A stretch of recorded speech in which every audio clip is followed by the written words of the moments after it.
Hi everybody, welcome to Easter weekend at Crossroads Church. I'm Pastor Kim on location for this Easter celebration where we are joining the world, the globe, in celebrating the most important event in all of history, the resurrection of Jesus Christ.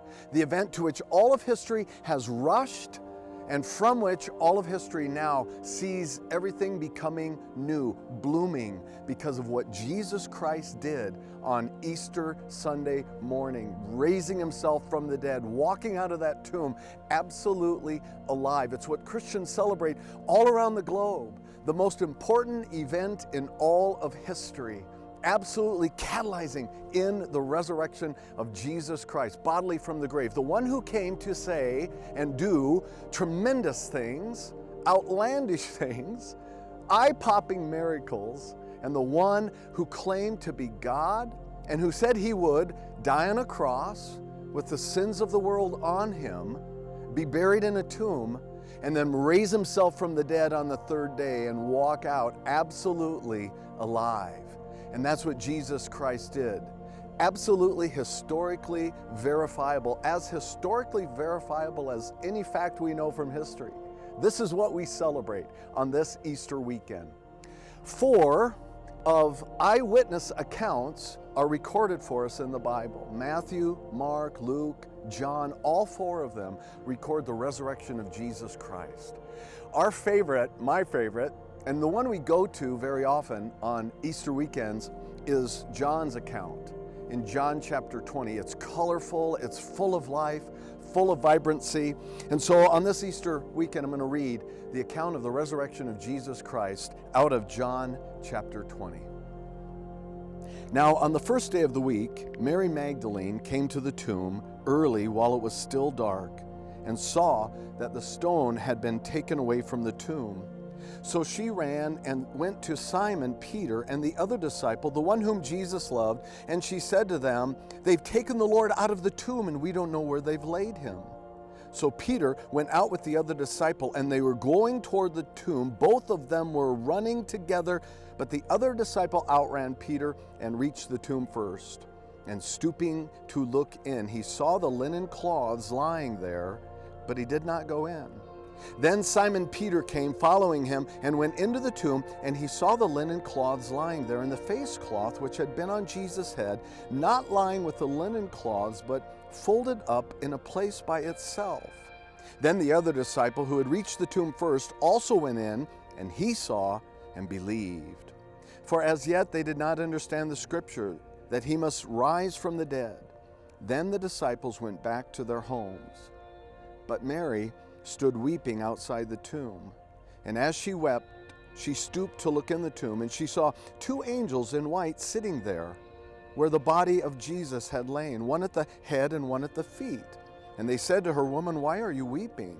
And she said to them, "They've taken away my Lord, and I do not know where they have laid him." Having said this, she turned around and saw Jesus standing, but she did not know that it was Jesus. And Jesus said to her, "Woman, why are you weeping? Whom are you seeking?" Supposing him to be the gardener, she said to him, "Sir, if you have carried him away, tell me where you have laid him, and I will take him away." And Jesus said to her, "Mary." And she turned and said to him in Aramaic, "Rabboni," which means teacher. And Jesus said to her, "Do not cling to me, for I have not yet ascended to my Father. But go to my brothers and say to them, I am ascending to my Father and your Father, to my God and your God." Mary Magdalene went and announced to the disciples, "I have seen the Lord," and that he had said these things to her. You know what always occurs to me whenever I read this out of the Gospel of John is all the running that's going on. Mary goes to the tomb early that Easter morning, sees it's empty, runs back into Jerusalem to tell Peter and John. They both book it, running into the cemetery to see what she's just told them. There's a lot of running going on. It's a breathless text. There's a lot of sweat in this text. There's not often a lot of running going on in the Bible. I mean, right here in this text, there's some running, but not anywhere else. I know a lot of runners, people who run. I'm not a runner. I'm a bicyclist. Here's the difference. People who run, do you ever see them smile? I mean, I guess I would run if I were being chased by a bear, But I'm not going to run just for fun, but there are people who do. But they don't look like they're having fun. Have you ever seen them? They're in their tight little pants and their headband and their earbuds and their fitness tracker and their water bottle, and they're running. And if you happen to see them and wave and say, hey, how's it going? They don't smile.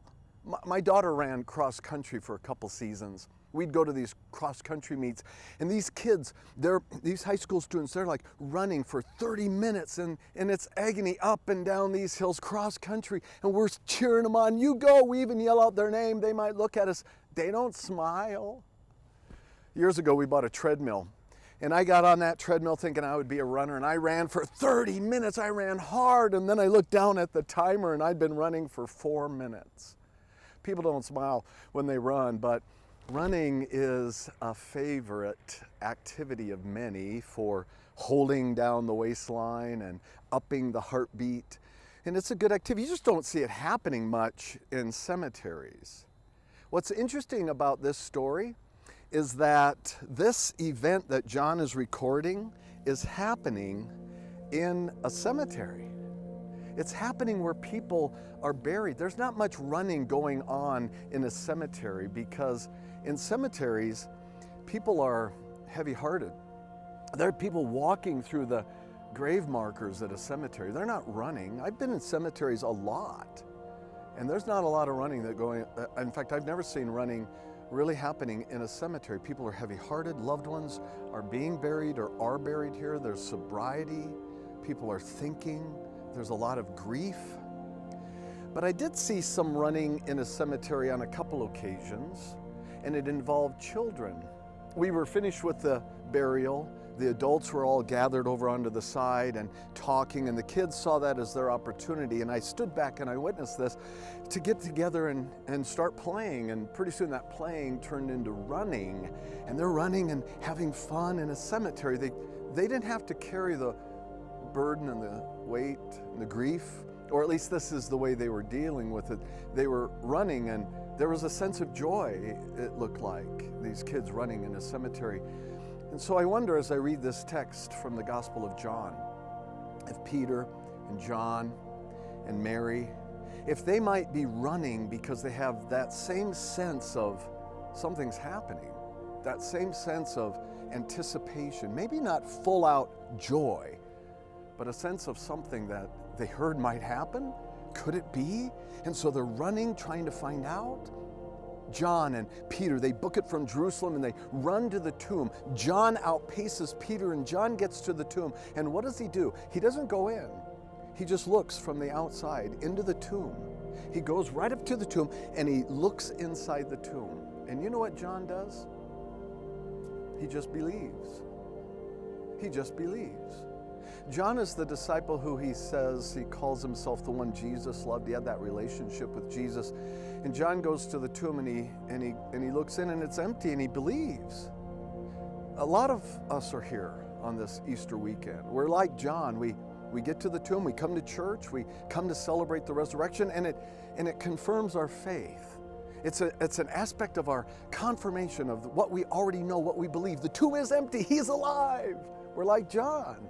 We come to the tomb, we look in and yeah, it's empty. We expected it to be. But soon Peter comes up. He comes in after John. John tells us that. And what does Peter do? He doesn't stop he kind of pushes John aside and he goes into the tomb. He actually steps into the tomb and he sees the deflated white cloth laying there, bodiless on the stone, and the headpiece, the head covering just folded, set aside by itself, like somebody intentionally folded it there. And Peter goes in. And Peter goes in and he has to go in and he has to look, because Peter comes to this Easter Sunday morning with some doubts. He's got some doubts in his heart, some doubts about the resurrection. He wonders, he's got to see with his hands, he's got to see the evidence. Some of you are like Peter. You come to Easter today, maybe you were invited to Easter service, you're just here, maybe it's an obligation, but you know for you, it's going to take a lot to conquer your doubts. You come to Easter with some doubting, and I just want to say that's okay. Easter can handle your doubts. Jesus and the resurrection can handle your doubts. So I'd invite you to Plow into that, dig into that, look into the doubt that you might come to Easter with today, like the doubt Peter had. But there's a second thing Peter came with. He came with some guilt. Remember, it was just Friday, the Friday before this Sunday morning, this Easter Sunday, where Peter denied even knowing Jesus 3 times. I don't know the man. Maybe you come with some guilt today, a sense of having let someone down, having let God down. You're not sure even you should be here. There's a lot of guilt you have. Well, I want to tell you, that's exactly what Easter is about. It's about forgiveness. Absolutely comprehensive forgiveness for all of your sin, for all of your guilt, and it can handle your doubt. But then Mary, the sun shines and the sun rises on Mary's face as well this Easter. And Mary, she of course carries with her a lot of grief, as do many of you. You come here and these headstones, they remind you of your own grief, a grief of loss that you come to this Easter with. Maybe somebody you loved has died recently and your heart is heavy, or maybe a relationship has been recently broken and it's lost. So you come to this Easter service and you have a heart full of grief. And I want you to know, if you listen carefully, you'll hear Jesus say what he said to Mary. And you know what he said? He said her name, Mary. And he'll say your name too, because he knows your name. The sun rises on this Easter with hope. Hope that absolutely blooms. Hope that gives us a reason for living, a reason for staking our faith in the person of Jesus Christ. Why? Because God so loved the world that he gave his only Son, that whoever believes in him would not perish, but would have everlasting life. So this is Easter. It's a time to bloom. It's a time for hope. It's a time for us to ground ourselves in the reality of the resurrection and to celebrate that fact. And while I'm not going to go running through a cemetery because I'm not a runner, I'm not big on running, here's what I will do, because I am a cyclist. What I can do is take my bike and I can ride through a cemetery, and that's what I'm going to do. So happy Easter, everybody. He is risen.